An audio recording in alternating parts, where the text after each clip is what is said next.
going on, everyone? I'm here with Aaron Muncy. Is this our third time? Yeah. Number 3, business breakthrough, bounty painting. Growth is happening here. We talked the other day. You got a couple guys working for you. So what's going on, man? Tell me the really, really good, because I know there's a lot of it. And then tell me the area of which that you would like a little bit of refinement in. Things are going amazing. I went out on my own October 1st. I had a goal of hitting 300,000 this year. If things stay on track, I'm going to crush that goal. Marketing's going well. I just pulled on a bookkeeper service. Biggest challenges I have is qualified employees, not finding them, taking the time for myself to do a quality interview, the quality process, something that you say all the time is don't just say, hey, can you start tomorrow? And that, I did that with 2 guys and I learned my lesson. That was after you heard me say that, right? Challenges with a couple of people, but I did put through the process. Good. So let's talk about it, because that's, you can sell as many jobs as your heart desires. The market will certainly appreciate that. But when it comes to producing the jobs, that's the hardest part. That's what separates the men from the boys, so to speak. So, when it comes to your growth, kind of just let's recap. You started off by yourself, right? It was just you doing the jobs by yourself. You found, I think you found somebody to work alongside you at one point or another. Was that the case? And then you're working for a general contractor. My wife helped me, and she is a production monster, quality control. Yeah, I love that. Is she still helping you now? Yeah, when I need her. Yeah, got it. But she loves doing it. She's really good at cabinets. She's really good at detail work. The only challenge or opportunity she has is she really can't run a crew. She doesn't have the personality. She just is more of an introvert when it comes to greeting the homeowner and those kind of things. She's super fun on a crew. She's a production monster. Right. But when it comes I could have done it without her. Yeah, that's great. So she kind of kicked you off, which is a blessing. Right. Then from there, you have the growth, which you've gotten a couple guys. So what's the team look like now? So tell me about like the dynamics. How many are working with you now? I've got, my wife's right now back into it because I had 2 people disappear on me. Let's talk about that. I want to hear about that, because if we can reverse engineer that, let me start with how did you find them? Okay. I found one on Indeed, and the other one was a referral from my current employee. Let's talk about the Indeed guy. When you put out your post, do you have my hiring course? Yep. Did you take it? Yep. Okay, so you had them did you have them fill out the form? Yep. Okay, everything was awesome. No red flags at all. Nope. Did you do a background check? Yep. Did you do a working interview? No. I did have him come to a job site, and everything checked out. Let me ask you this. Did you do an in-person interview? Yes. Okay. So you got all the way to the point where it was an in-person interview. Yep. And then when did you have him come to the job site? After the next day after the in-person interview. So you said, hey, all right, well, tomorrow you can come and check out one of our jobs. Correct. Okay. And then he came, checked it out. Now, what tasks and how long has he been with you? Let's start there. How long has he been with you? Never made it. Oh, he never even. It's a story. I hired him. Everything checked out. Everything was awesome. He was supposed to start on a Monday. He called me on Wednesday of the week before and told me that he got a DUI. You might call it a DWI there. I can't remember. It depends on where you're on the name. Okay. And he was really nervous that I was going to let him go. And I said, I don't care. A lot of people have made mistakes, whatever.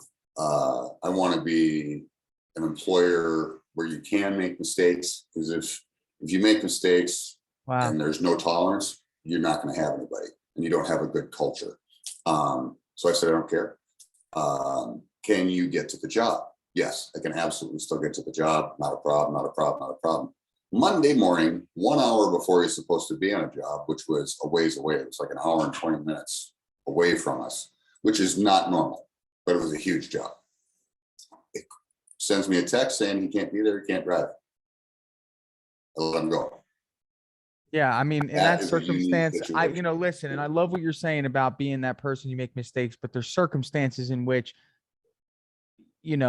at your stage in business, you still got to make sure you guys can stay afloat before you start helping people.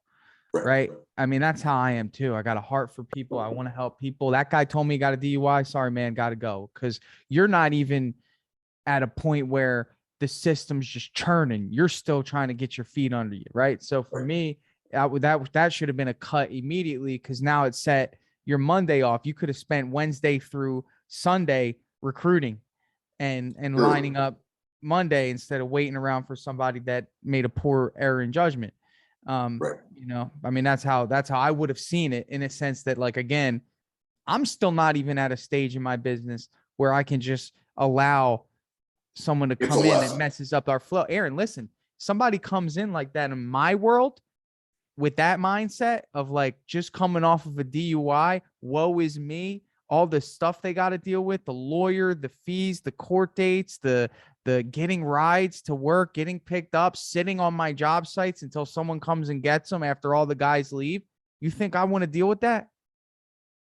No, and I didn't want to deal with it either. It was a lesson learned.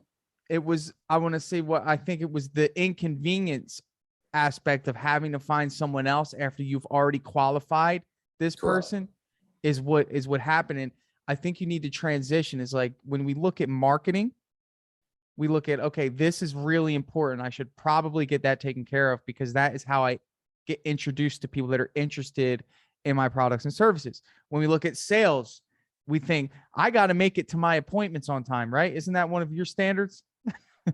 Why? Because when we do that, we know we have a really great chance of converting a lead to a sale. But when it comes to marketing, we're all over the place. It's like, I'm not going to put out the ads this week, or I'm not going to go through the whole process of doing an interview. And we act like that's not as important. That's more important than everything. Here's how I feel. And I agree with everything you're saying. It was a lesson learned.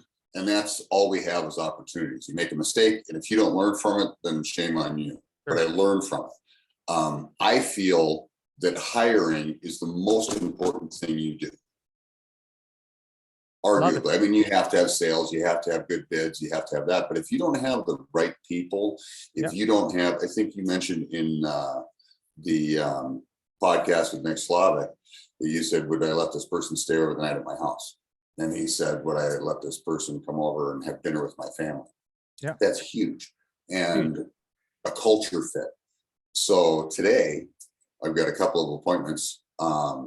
That's my goal, is to make sure that my ads the way I want it to be, and start that process, because I'm booked out. That process needs to be slow and methodical. The process can't be compromised because of the errors that have gotten you to a point where there's a question of whether or not you're going to compromise. And by that, I mean speeding up the process because you have a big job.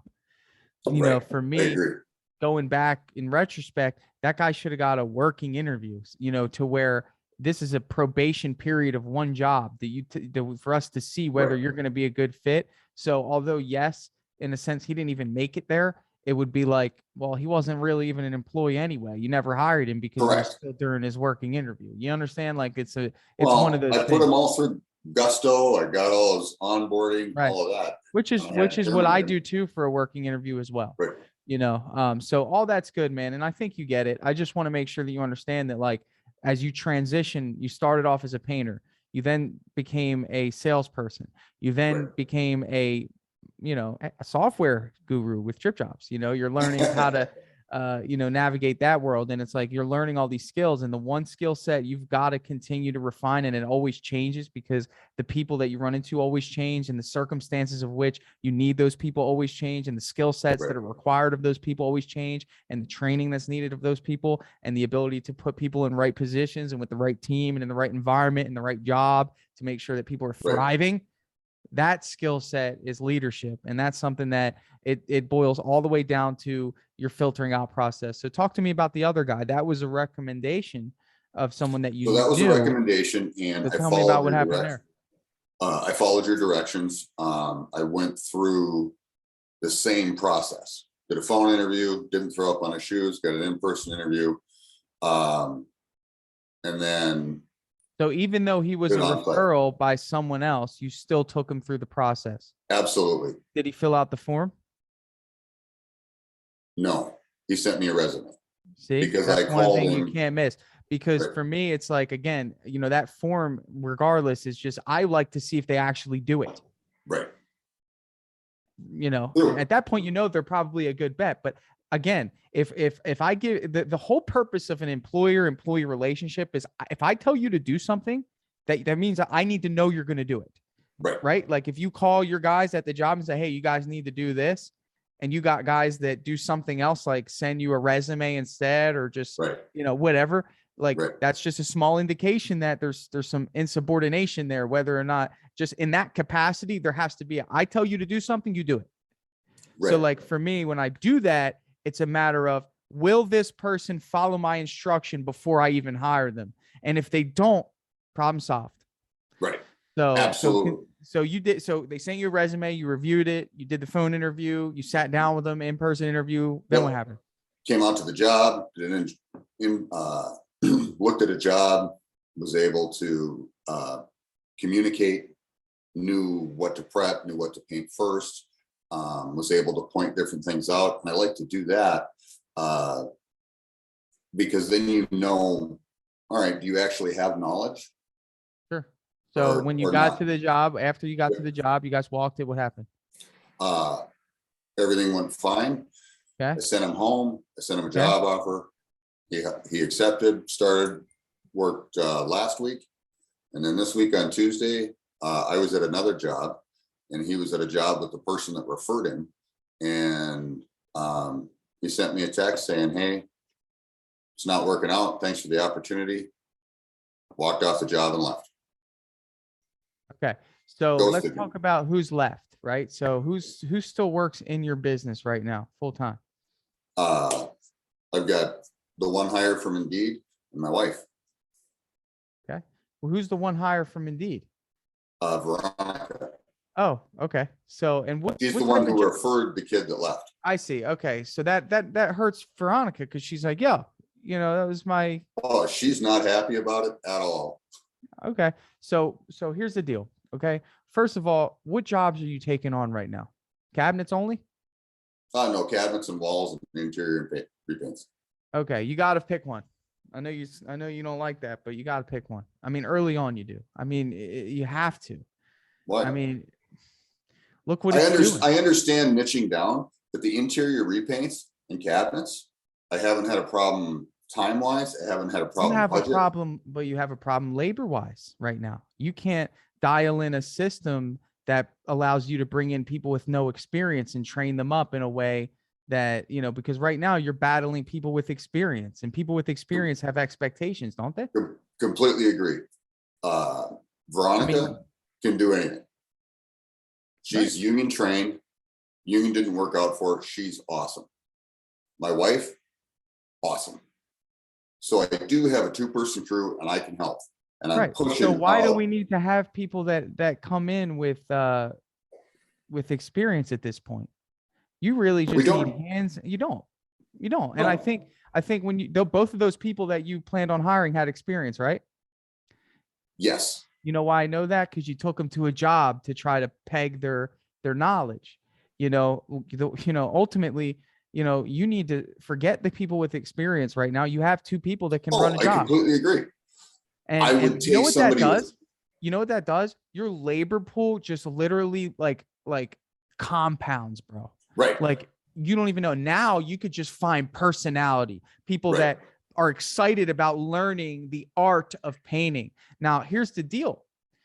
This is why I say you need to pick one. And I'm not saying pick one forever. I'm saying you need to really focus on one, because it's not beneficial to bring a new person into your business and train them on how to do cabinets and house painting. They need to learn how to do one and perfect that first. You keep tossing them back and forth, they're never going to master it. To come in, there's a process to learn. They're not going to be doing cabinets for a while. They're going to be painting walls. But what happens if you have a cabinet job that's a week long? What do they do? Happens all the time. I've Right. got And more then than what do they one. have to do? They have to what? Learn I cabinets, have right? I have painting jobs also. Well, again, you run into these issues sometimes where you're only a team of 3. So you run into these issues sometimes. There's only so much you guys can perform in a week. So Right. if you get an interior painting job on week 1, and then you go to a cabinet job on week 2, your newbie trainer just learned how to prep an interior for painting, and then they got to go sand cabinets and degrease doors. And then next week they go back to painting. I mean, the feedback loop of getting them from level 1 to level 2, level 3, level 4 is so long that it's not beneficial to the goal of systemization. What I have right now is, and this is how I've been doing it, I've got 2 big cabinet jobs coming on that I'm putting Veronica and my wife on. The other person I would work with Well, one-on-one. cool, yeah, and what's cool about that, you can certainly do that. And listen, in terms of niching down, I'm not saying that you can just stop doing interior painting. I know that's not realistic, but separate them, right? If Veronica and your wife can just do cabinets by themselves, can they produce a result without you present? Absolutely. Then keep them doing cabinets by themselves. And then if you want to work with somebody new and work them up in terms of interior painting, I think you should hire 2 people, and you step in again. If you want to keep the interior painting side going, find somebody with a little bit of experience, not a lot, just cutting, rolling, that understands a little bit of how to paint, and then somebody without experience, and you nurture this team of 2. And you don't need somebody that's a master, because you're the master. And what are you going to be doing? All the hard stuff. You come in, you spray the doors if needed, you oversee the prep work, you ensure that the pace of the job. But if you put someone in there that knows how to brush and roll, you can have them do the brush and rolling majority of the day while you're out doing estimates, calling them, checking in on them, making sure communication's good. Then you have your newbie in there just doing some prepping, cleaning, rolling, doing the little things. But I think there's 2 hires that need to be made if you want to keep these 2 divisions of bounty painting going. And I think anytime I agree 100%. And anytime you intertwine these 2 divisions, it's going to confuse the new people. And yeah, you want to find somebody with experience that can paint cabinets and that can paint an interior house. You're going to get that. You're going to get that. Oh, well, thanks for the opportunity. I found more money elsewhere. Or, I'll just do my own thing. I don't feel like listening to you, or you've sometimes run into people that don't have enough pride in their growth that they make dumb decisions like DUI. Right. Because it's not as exciting to them for a new opportunity, man. So I honestly think that's your move, is new blood, man, or people with very little experience. They don't need to be masters of the trade. Just have an idea how to paint. And that could be. And that's exactly what I'm looking for, is 2 people. Yeah. 2 hires right now would be ideal for you. So let me ask you this: progressively speaking, what do you have going on in terms of getting your name out there for people to apply? Indeed is all I've done so far. I thought about a Craigslist ad and an Indeed ad. You referred me to Pathfinder Marketing, and they do a sales call twice a week. And I've been on there a couple of times and made some connections with other painters there, and got a couple of ads that generated a ton. And Nick Slavic's been a fantastic resource to generate what I'm looking for. I'm looking for somebody who's excited to be there, willing to learn, and that's kind of it. But somebody who wants to be a part of the team. Sure. And, yes, and it's in a your job. ad, Some days in your are gonna ad, be what is better the than others. copy? What does the copy of your ad say? Like, what does it say? Give me just a second. Yeah, please read that to me. I'd like to see what you're putting out there. Come on.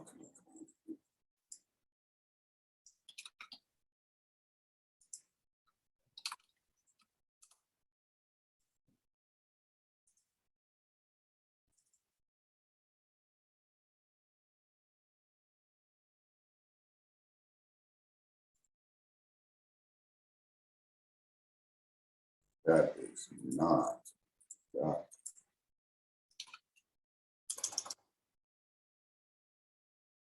So these ads that you're putting out, and I'm just focused on the Indeed, because there's something in Indeed that I definitely want you to make sure you're doing as well. So you got it there?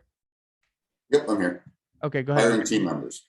We're a small and growing company, passionate about serving our clients with a great level of service. We put a high value on teamwork and growth, always seeking to improve. We value communication and organization, and incorporate technology to streamline our daily operations. We're aiming to double our business this year. To do that, we are hiring multiple team members to help us reach our goals. People who are conscientious, driven, detail-oriented, and value a positive work environment. These positions can lead to promotions to project lead, project manager, trainer, and estimator.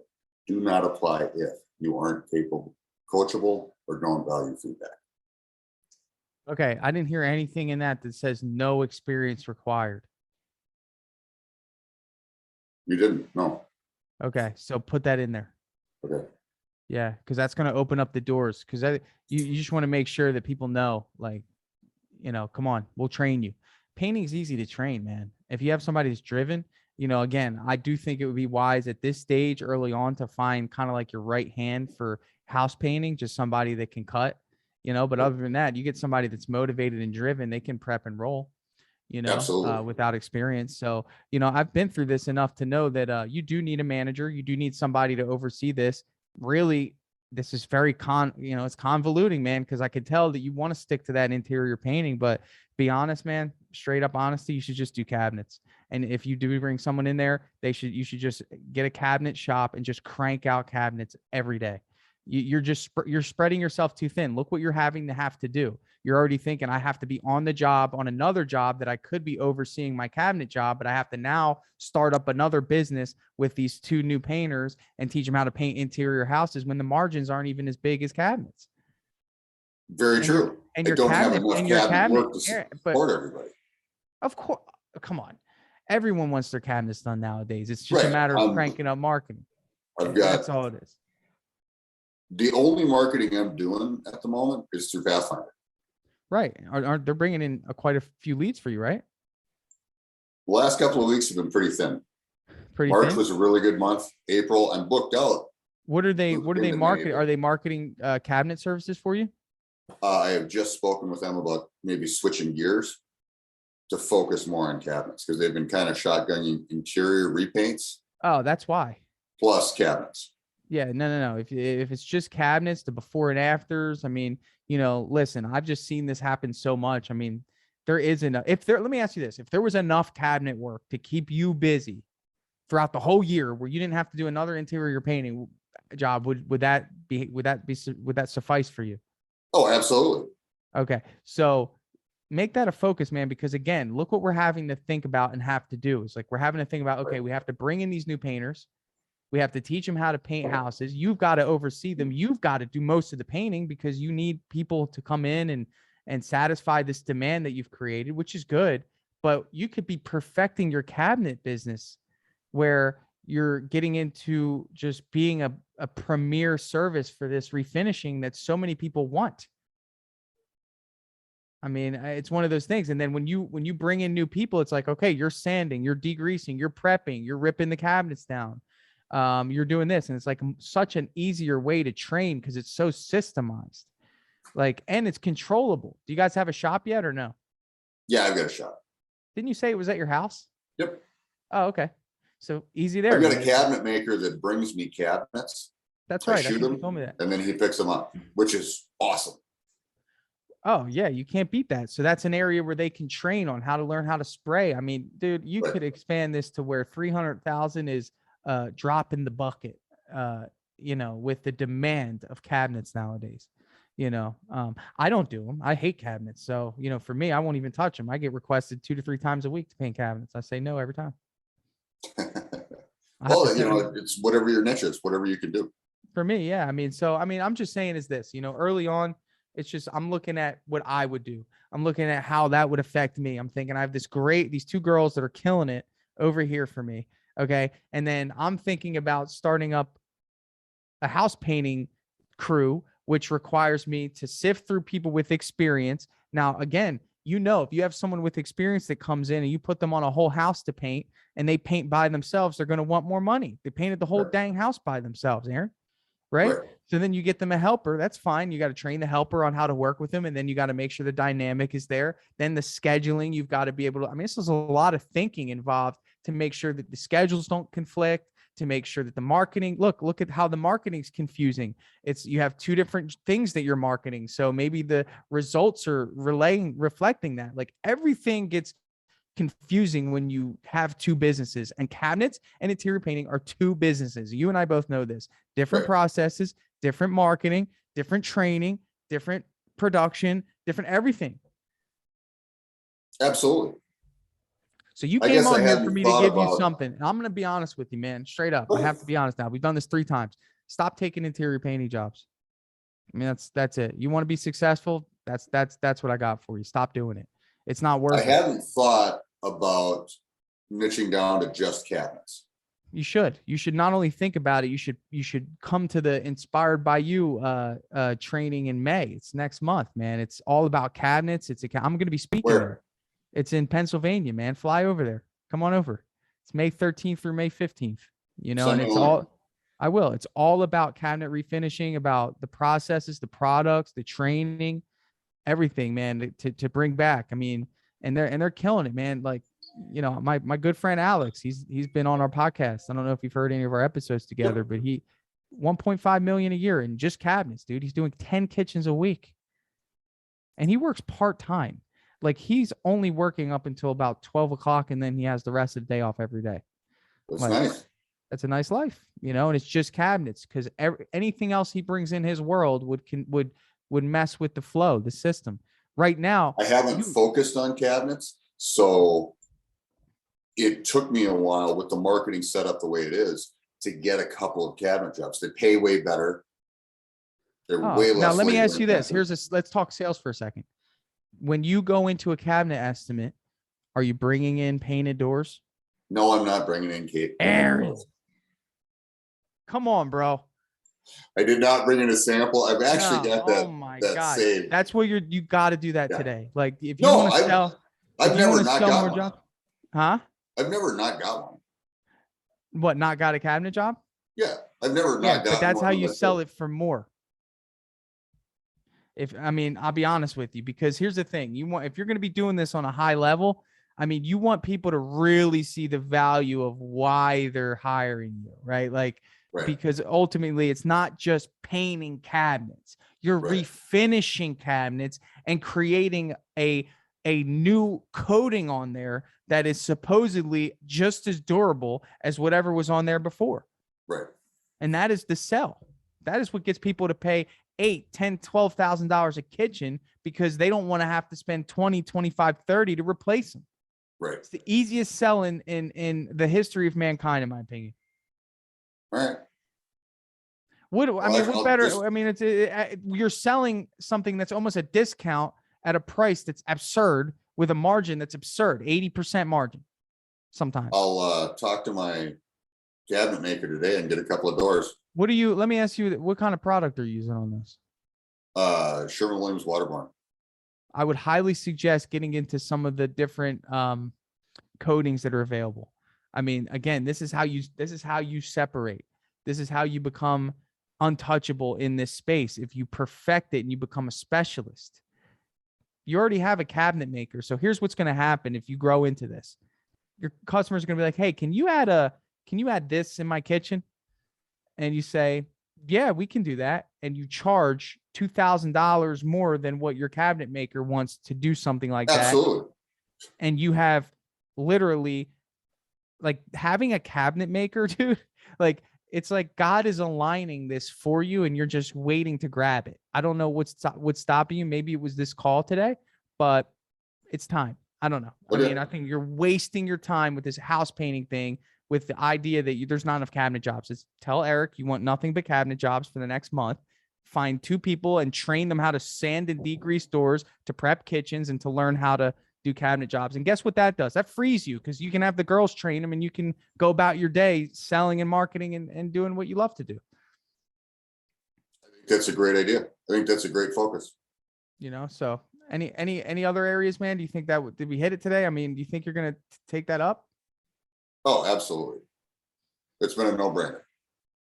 Yeah. Actually, listening to your podcast and Nick Slavic have given me, I cannot believe how well I'm doing. October 1st. So this is 6 months. I know. Been well over 100 grand this year. Dude, we talked when you, I think, first started. You're like, I think you were still working. I don't know what you were doing, but No, I think it was about a month into it.